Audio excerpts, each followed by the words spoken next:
هاد الطفل هذا اللي سميتو اكرم غادي يتختطف بواحد الطريقه اللي هي غريبه بزاف. الناس لحد الان ناس ما عارفينش، ما كيستوعبوش كيفاش تختطف. وهاد القضيه هذه اللي طرات لهاد الطفل هذا اللي غادي نجيو لها في هذا الفيديو هذا نفس البلان اللي طرا لهشام اللي كان كيتواجد في العرس، تختطف من نهار العرس بالضبط. ولكن هاد الناس هادو اللي جاتهم غريبه بزاف، شنو الغرض عند هاد السيده هذه انها تختطف واحد الدري في مقتبل عمره اللي انا كنظن بان العمر ديالو ما بين 4 سنوات حتى 3 سنوات. الطفل اكرم الناس غادي تصدموا بعد ما غادي يعرفوا بالضبط شنو طرا ليه. وهادشي اللي غادي نعاودو في هذا الفيديو هذا. خوت كنتمنى الرساله ديال انها توصل للوالدين، الوالدين اللي عندهم ابناء ديالهم، كنتمنى انهم يعطيوني العقل ديالهم ويفهموا بان الطريقه هذه باش تختطف الدري هذا اكرم راه ما كتدخلش العقل، وانما هذه هي الحقيقه. وحنا غادي نجيو الخوت لهاد الشخص هذا اللي اختطف اكرم. وطبيعه الحال كيف ما كما الخوت غادي تجيكم غريبه بان واحد الشخص غادي يختطف واحد الدري اللي هو صغير. شنو غادي يوكل ليه؟ يعني غادي خصو واحد المصروف اللي هو كبير باش انه يصرف على هذاك الدري الصغير. واحد الحاجه اللي غادي نذكر بها بزاف ديال الناس هي ان قريتها في بزاف ديال التعليقات، هو ان الشخص اللي سرق الطفل اكرم، انا عارف بان كثر ديال الناس غادي يتصدموا هاد المعلومات هادو اللي غادي نجيو ليها، من غير انه كيتواجد في خنيفره.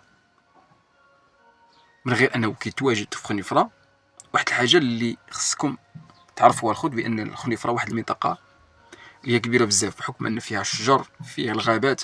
فكيفاش غادي تقدر انك تشوف هاد الطفل هذا؟ حنا عارفين كل اي مدينه فيها الغابات وفيها الشجر فيها الدواوير، ولكن يستحيل انك تشوف او تميز الطفل اكرم، حيت الناس كاملين عندهم الدراري في نفس اللاج، يعني في نفس العمر ديال الطفل اكرم. بالمناسبه الخود كيف ما دائما كنقول لكم بان الا حطوا الصوره ديالو في كاع مواقع التواصل الاجتماعي سواء في فيسبوك، الا تبارطاجي في كاع مواقع التواصل الاجتماعي، نقدروا ان بالصوت ديالنا وبالصوت ديال بزاف ديال الناس وبالبارطاج ديال اكثر ديال الناس نقدروا ان نلقاو الطفل اكرم بالتعاون ديال المغاربه. حيت كيف ما كيتضح جاينا الخوت بزاف ديال الحوايج في هذا الفيديو هذا. ولكن قبل ما نزيدو نكملوا، انا شخصيا بقات فيا الام ديالو وكيفاش هي كتبكي، يعني كتقول على اللسان ديالها ماشي على اللسان ديالي، كتقول بان صاحبتي قدراتني ودات ليا الابن ديالي. اش من غرض عند هاد السيده هذه باش ان تدي الابن ديال هاد السيده هذه اللي كتبكي بحرقه في ديزان انترفيو، ماشي موقع واحد ماشي جوج ماشي ثلاثه. هذا اكبر دليل على ان السيده فعلا كتهضر بحرقه وبغى الابن ديالها انه يبان في اقرب وقت ممكن. وكيف ما كتقول بان السيده هذه اللي دات ليها الابن ديالها كتواجد في مدينه خنيفره. يعني ركزوا الكلام الخوت، ركزوا مزيان على الكلام ديالي. اش على لسان ديال الام اكرم كتقول بان السيده هذه كتواجد في خنيفره. والخطير في الامر انه خنيفره كما دائما كنقول لكم الخوت بان واحد المنطقه اللي هي كبيره. كيفاش غادي تشوف الطفل اكرم من غير الا تحطات الصوره ديالو في موقع التواصل الاجتماعي باش انهم الناس يميزوا الطفل هذا بيعرفوا بالضبط واش الطفل اكرم ولا الشبه ديالو؟ كيفاش غادي تميز الا كانت حطات الصوره ديال اكرم بالموافقه ديال الوالدين ديالو؟ انا تحط في كاع مواقع التواصل الاجتماعي باش الناس الا شافوه انه يتصلوا به، يتصلوا بالاب ديالو ولا يتصلوا بالام ديالو. ولكن اللي زاد الاهتمام ديالي في هذه القضيه ديال الخوت، هو ان السيده اللي دات طفل اكرم شنو باغا دير به، خصوصا الا ما كانتش خدامه.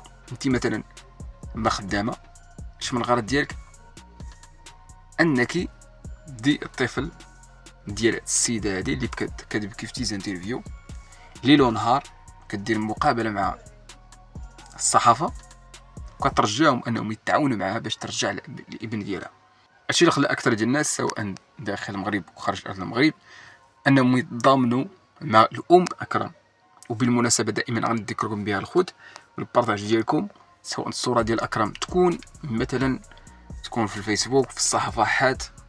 وهذا نداء بزاف ديال الباج، بزاف ديال الصفحات انهم يحطوا الصوره ديال اكرم باش يتعرفوا عليه دوك الناس اللي غادي يكونوا شافوه في شي بلاصه.